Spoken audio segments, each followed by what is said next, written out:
শাইখ আব্দুর রাজ্জাক বিন ইউসুফ তিনি বলেন, আরে খেলা দেখা তো দূরের কথা, খেলা দেখা তো দূরের কথা, যেখানে এই জুয়া খেলাগুলি হয় সেখানে, যেখানে জুয়া খেলার গল্প হয় সেখানে বসে থাকাও হারাম, সেখানে বসে থাকাও যাবে না। তিনি কোরআন হাদিসের নিরিখে এই কথাগুলি বলেছেন।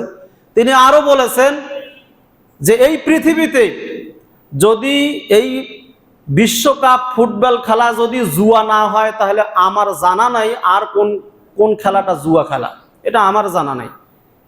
তাহলে এত বড় বিদ্বানের কথা, মুহাদ্দিসের কথা আপনি কি উড়িয়ে দিবেন, ফেলে দিবেন?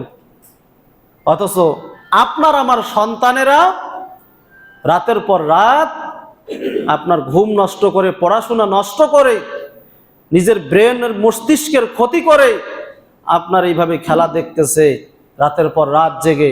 আপনি গার্জিয়ান কিছুই বলছেন না। আপনি বলবেন কেন? আপনি যে কাপুরুষ, আপনি তো বীর পুরুষ নয়। শাইখ আব্দুর রাজ্জাক বিন ইউসুফ বলেছেন, থাক ওগুলা কথা আমি বলতে চাচ্ছি না। আমার আলোচনার বিষয় হচ্ছে উযু, সালাতের